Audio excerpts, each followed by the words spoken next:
Hello, and welcome back to the Ace Tech Resources Podcast. I'm your host, Sabrina, and I have another very special guest for you today. Her name is Dawn Wolthuis, and she has so much knowledge, y'all, on the field of multivalue. I won't even begin to try to tell you how much knowledge she has in multivalue. I won't give away any spoilers. But let me just say you are in for a treat. So, if you're into the world of pick multi-value, then sit back, relax, and enjoy this new episode of Life in MultiValue. Hi, Dawn. Good morning. How are you? Good morning. I'm great. Thank you It's so much Christmas for... time. Some people perk up then, some people don't, but I know, it's tough, but I love the holidays, but I think, it's really the lights that seem to just bring the joy I feel in these colder times. yeah, you get I've had the variety of perspectives on Christmas time, it being way too busy sometimes and all that too. But I'm a snowbird now, and it's lovely. So Oh, good. You've adapted.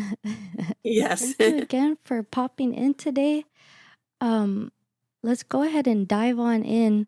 My favorite question, really, well, not just for myself, but for people that are newer into the world of multi-value, what can you tell me that multi-value means to you in your own words?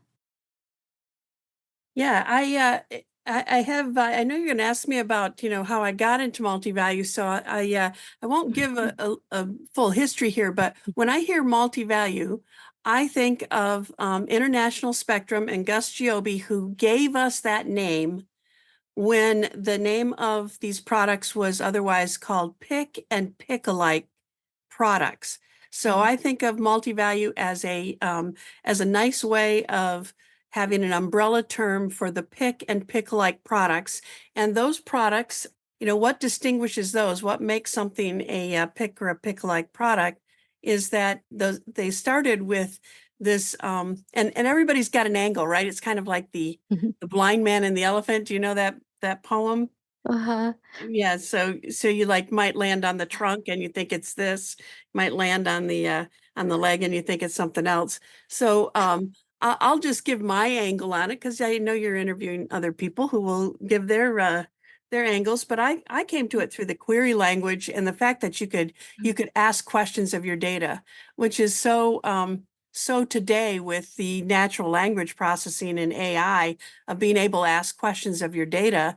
That's what my company does. Informer has that product that has AI against your data. Well, Pick has had that, and Multivalue has had that for a long time. That's how it started, Mm. with the design of a query language. That's also my trip into it. Is I want to make things easier for people to get access to their information. And I'm from that profession formerly known as data processing. So I care about the data Mm. and getting access. So the things that I'll take a breath there if you have another question, but otherwise I can tell you more about that. Whichever you like, Dawn. I've got all day today.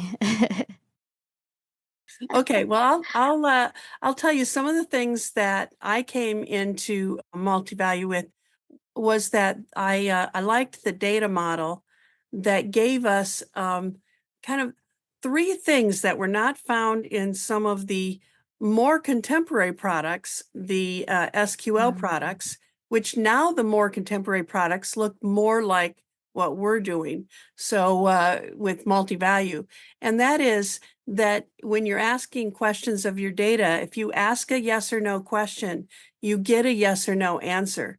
Mm. Seems very basic, but you don't get that from a 3-year-old, and you don't get that from SQL either. If you ask SQL a yes or no question, it might return and say unknown. And that's because it uses 3-valued logic, whereas most logic in most programming languages and the logic of multi-value querying is Boolean, which means you get a true or false, Mm. a yes or a no. That turns out to be a very useful thing when you're working with data. And it's one of the things that people just try to mitigate and get around with SQL. Another thing that you get with multi-value, I've got two more big things here, is that so not only do you have Boolean logic, which only makes sense, yes or no, you also have variable length data so that and when I came into data processing, we were doing cards and you would have people key punching and you only had so many columns. Then the next column was going to be understood to be the next piece of data. So when you had those card columns and the fixed width of a card and then the fixed number of fixed field lengths, sometimes those fixed field lengths were not even related to what makes sense. Like let's say that some last names might be 40 characters. You might have a fixed field of 16 in an old database for a last name because the punch card could only hold so many characters and you wanted to get first and last name and everything else on it. So can you tell that I'm we'll call it a seasoned professional talking punch cards here. Pick didn't have that. There were no punch cards ever in Pick, and every field was variable length, and you did not have to care about exceeding the length of a data field. Now, you could put logic in to say, hey, we don't want this to be longer than that, and then your data entry programs wouldn't allow for it, but the database allowed for that variable length. And then, in which of course most databases now have that feature as well, but this is all throughout the data. And then the big feature is that just like today's JSON and XML, the cells, if you want to call them that, the cells inside of multi-value are all multi-valued. You can have them be single valued, but they can extend to be multi-valued. So if you designed your data and said each person has an email address, and so we put the email address in, and then you go, oh, it looks like we've got a lot of people with multiple email addresses, and you didn't realize that right up front. You just go and you say to the database, hey, this isn't a single valued field, this is a multi-valued field. And that was in a SQL database, you had to say, let me create a new table and link these two tables together. And, it's very mundane. I don't know what your background is, Sabrina. Did you do your work in computer science or some other field? Honestly, Dawn, I've never done it. I work with special needs people, so this is the whole field is very new to me. Okay, yeah. Well, you can consider us in the special needs category. It's so Okay, so I'm going to be saying things that maybe your audience will be interested in that might not be of as much interest to you. You can cut me off at any point No, here, it's okay. but that's basically in the short version of what multi-value to me is. That moniker, the logo and the name that International Spectrum gave to the array of products, and they made it freely available to people like me who can say, hey, I work with multi-value. Whereas PIC is a registered trademark of Rocket Software. But they mean the same thing. Or multi-value is an umbrella term for all the PIC and PIC alike databases, data models, the like. Perfect. Wow. You are a fountain of see, that's why I'm happy to speak with you, Dawn. You're a I knew you were gonna be a fountain of knowledge. Gosh. Well, thank you. That's perfect. And you actually mentioned a name that is familiar to me, Mr. Giobi. He recently put a book out as well about PIC. He did. Yeah, so shout out to Mr. Gus. Yes. And I'm not all the way through it. I should be, but I've got to read the book. It's on my nightstand. Oh my gosh. Oh, that's so cool. That's okay. You're busy. I I am, and I have to watch the late night comedians. So, instead of reading, that's what I do. Yep. All right. Well, that can lead into my next question. So, would you say that over these years you stuck with multi-value because of its scalability, user dependent aspects? Yeah, I guess in some ways, I'm not probably the person who has stuck with it. It is one of the things Mm, that I work with. So I actually came to multi-value to the pick world after having someone called me the sequel queen or something like that, so I've worked with multi-value and SQL, and I actually came to multi-value through Big Iron. I was IBM, COBOL, CICS, mainframe stuff, mhm, and then I got a job in a multi-value shop. So I have always had one foot in multiple places. I guess I don't perceive myself as only multi-value, but I mhm, stuck with multi-value and I work with multi-value people all the time because again, I'm working to help people use data, help people make their lives easier, help people mhm, get their jobs done more handily, so make things simpler for people. And if they are using multi-value databases, then so much the better. I can help them with that because they don't have that impedance mismatch that the SQL people have, where you've got your data stored in this non-first normal form. Now I know that's not your language, but you have data stored in this non-first normal form, and you need to get it into the hands of people who like lists. People, you want to look at a screen of data, see a person's name, and then see all of their email addresses. So mhm, whenever you're looking at data, it's not in first normal form, which is what these other more mainstream databases are. So I do like working with PIC customers because they understand JSON, they understand mhm, the non-first normal formedness of language, we'll mhm. say. Wow. Oh, that's awesome. That's so nice of you too, Don, that you just try, you try and what would you say, maybe like a lighthouse, people that are seeking the help, they can come to you. Yeah, yeah. People think of me a little bit more like a spark plug, but yeah, Lighthouse is so much better.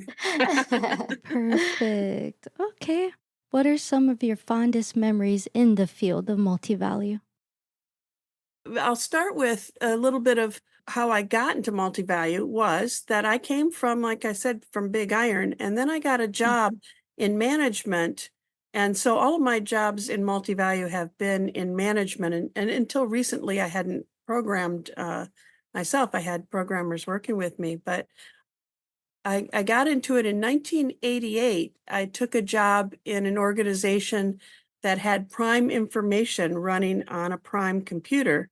It was my alma mater, had come from Big Iron and COBOL CICS. And one of the developers there showed me this Prime information database, and I looked it over and I did a little bit of playing around, and I came back to her and said, "That's not a database." And and she said, okay, why is it not a database? I'm like, well, there's no referential integrity. There's none of the stuff I'm expecting. My data dictionary is not very full featured. I just didn't have what I was expecting there. Then she showed me, like right in front of my eyes, she made an app with a tool called Simple. She made a simple app in Simple before my very eyes, and I thought, Wow. okay, the environment that I come from has all these controls in it, but it is not kind to the developer. The developer, as an end user, has to jump through a lot of hoops Mm. unnecessarily. And this environment, they often say that multi-value gives you enough rope to hang yourself, and that is surely true. So anyway, that's one of my memories, is having come into it. The things that I did that I probably are my fondest memories are that I worked quite a bit once I did a lot of research into why it was so much easier for people to get data back out of their PIC systems, their multi-value systems, than it was out of SQL systems. I had worked with people in both arenas. Why was the language of multi-value, the query language, it was originally called girls way back when it was specified, but it's been called English, and it's been called Access and Uniquery and Retrieve. And that language seems so much simpler than the SQL language was, especially for end users. And so I did a deep dive on that, did a lot of research, and went to the relational database theorists and said, hey, there's no requirement that we put data in first normal form. And I read Codd's papers. Ted Codd was a leader with the relational stuff. He was at IBM about the same time that IBM was working with TRW on the PIC systems. And Codd had, wrote a paper on how we could, make things very simple for the computer by normalizing data, putting it in rows and columns like an Excel spreadsheet. So you just have one field in each cell. And that made things simpler, and it allowed for, I'm not going to get into the logic side of it, but it allowed for a particular type of logic that would make it so that you could express any query through a query language. Once you make the data simple enough, you can make it so that your language can express everything for grabbing that data back in a certain way. So that's where SQL had this mathematical backing to it. And relational theory, so I've studied relational theory, I've taught relational theory. And relational theory is the way that it's structured, and it's not necessary. And in some ways, it's not sufficient. And it's not sufficient for making it easy for developers to do things. So that's why the industry has headed towards the multi-value data model, where you've got JSON files and you've got multi-values built into your entities.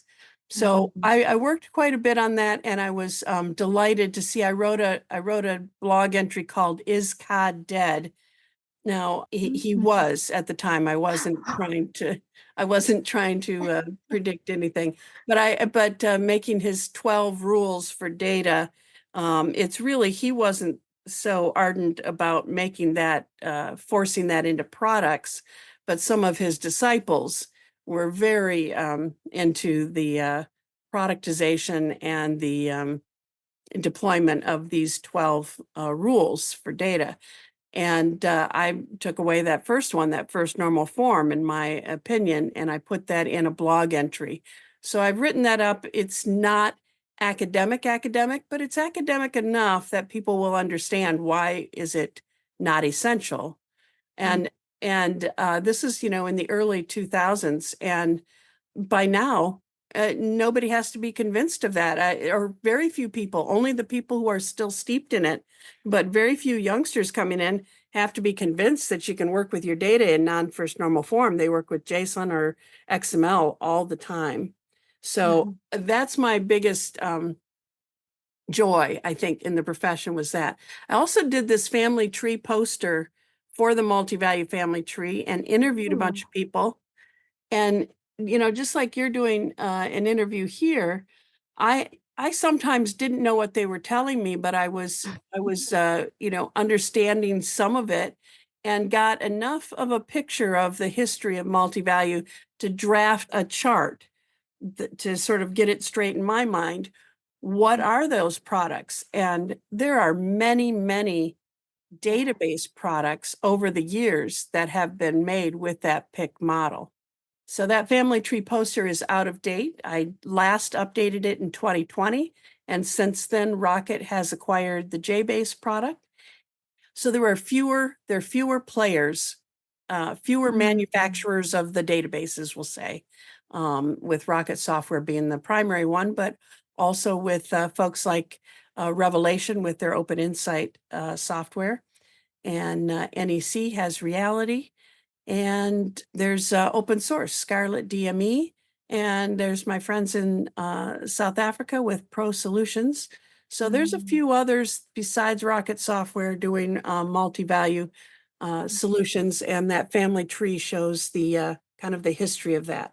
So that would be my second thing to answer your question about fondest memories. But I've got to add this third one, which is that I can't remember the year. I could look it up, but it was sometime in the early 2000s. I got together. We had probably a Skype meeting. That's my guess, with Ashley Chapman in the UK, Tom DeLombardi, and me, and we said we don't have to work with just multi-value. It doesn't have to be a pick system, but we want developers to be well served by these three rules, these three features that I mentioned up front with Boolean logic, so that your database will answer you yes or no when you ask a yes or no question, and the variable length data, and the multi-valued fields. And we said, what are some of the things that, the products that are like that have in common? So multi-value would be one thing, but there's other products out there that are of that same ilk.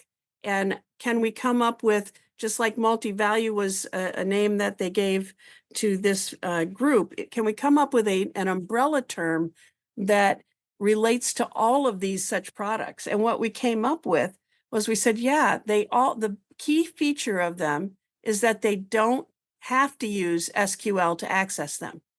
Some of them you can, but you don't have to use SQL to access them. And so we called it no SQL. We had a space there. It was no space SQL. And I put it in a blog at the time, so I can prove that it was there. We made a little graphic for it with SQL with a no symbol, through it. And Tom DeLombardi got the NoSQL.com, .net, and .org domains at that time. Sadly, he gave them away, or he sold them or gave them away or something, without it going to the multi-value community. So we don't have those domains anymore, but they were parked as multi-value domains when we came up with this term early in the 2000s. So we just squealed with delight a couple years later when that became a popular term. We were looking for something that could become popular so that people would say, oh yeah, we've got these old legacy SQL databases, but now we can do these newfangled ones. And that is what it's used for. So the term is used the same way that we wanted it used, which is as the umbrella term for the non-first normal form data that shaped more like JSON than like a SQL database, tables, records, and rows. So that's the third big delight for me in this career related to multi-value, is that we got that umbrella NoSQL term. Even if we're not the ones who made it famous, we put it in a blog. Who knows who read that? And it did become the term for the databases that are not SQL based. Yes. Oh my gosh, Dawn, that is so cool. I know. I love the fun things that I've been able to do related to multi-value. And like I said, I work with data and with database, so it doesn't have to be pick, but I gravitate towards the pick people and the pick data model. They seem like wonderful people. I've only, you're only my third interview, but y'all are so fun and so silly and just so full of wisdom. Yeah, but I can't imagine, coming from your background, that much of this is all that delightful for you. But hopefully, hopefully your Every audience. interview, Dawn, the pieces really come together. It's not so bad, your every interview, I grasp more, and then it's been a big help. I do some of the multi-value online courses. So I'm like, okay, phew, that helps a lot too. Ah, good. Yeah. Oh, good for you. See, so some of this, some of my terminology is not too foreign. Yes. The non-first normal form is a geeky way of saying multi-value, right? It's data that is multi-valued, can have multiple values in the same field. Exactly. Yeah, it's not so bad. Plus I had coffee, so this is just fine. just fine. That's good. That's good. Well, Smart. lastly, Dawn, what advice can you give someone just coming into the field of multi-value? Yeah, I I hesitate to call it a field because I think the Mm, field is what the profession formerly known as data processing. It's now broadly classified as IT, but it's the field of working with data and with people. So one of the things when I've taught computer science, and you can get kids that are that kids, these are adults who graduate from college. You can get adults graduating from college and with degrees in computer science and not knowing that there's an end user. Everything mm, they've done was about the computer. It was all about that. And the key thing that you can do with multi-value is you're looking at the business, you're trying to solve problems for real people, whether it's an organization, a business, a large corporation, any size organization might have multi-value in it. And you might be coming out of school, out of a computing degree or something like that, thinking, oh, what I want to do is work with the latest and greatest. I bet which of the React libraries am I going to be choosing for my, how am I going to do my routing and my um, front end, and what am I going to mm. use for my middle tier? All of these kinds of things that they've been thinking about in trying to getting excited about computing. But out there in the real world, there's a whole lot of as they said it in year 2000, there's a whole lot of COBOL. Well, there's still a whole lot of COBOL. There's also a whole lot of BASIC. Data Basic is one of the primary languages that's used with multi-value systems. It's built into the bytecode machine. So there's a I used to call it a P machine, but Java has it called them bytecode. But um, you have your data basic, which is a flavor of Dartmouth basic that is used with all of these multi-value products. And so there's a lot of basic out there, just like there's a lot of COBOL out there. There's a whole lot of Fortran out there too. But there's basic out there. And when kids graduate with computer science degrees, they don't know it. And it's not hard to learn. And you can be at the front of somebody's list to get a job if you can go in and learn it and maybe mentor under somebody and figure out how would I use this, and then present yourself as a junior programmer in Data Basic, working with products like Universe, Unidata, JBase. You can then be to the front of the line. There are people in multi-value who've worked with multi-value their entire careers who are retiring at kind of a rapid rate. And as they retire, those products haven't gone away.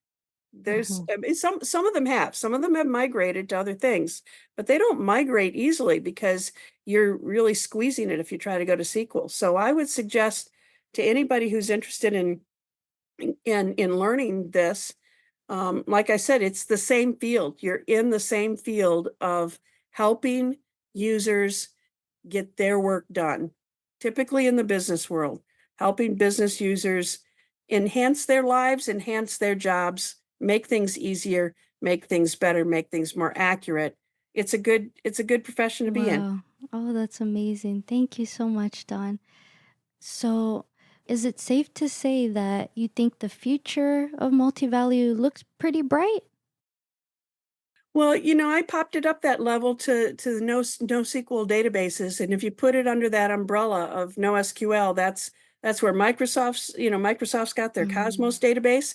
Cosmos, by the way, is the name of the first pick or multi-value database that ran on a Windows platform or it might have been DOS on a Microsoft platform. The first one that ran on a Microsoft platform was called Cosmos. So do you think they knew that when they named their non-first normal form database Cosmos? I'm guessing it wasn't just a coincidence, but who knows, right? So so you look at that and you can see that the future is bright for non-first normal form databases of all sorts. Yeah, and it's not a hard field for someone to get into. It's easier than some of the other things that are out there, but also you might need to use your React and other skill sets in order to put front ends. You can put any kind of front end on it you want. Mhm. Yes. Wow. That's perfect. Wow. Anything you'd like to add, Dawn? I don't think so. I think I said too many words already, you know. No, this was perfect. Thank you so much, Dawn. We have so many, I call them nuggets of knowledge.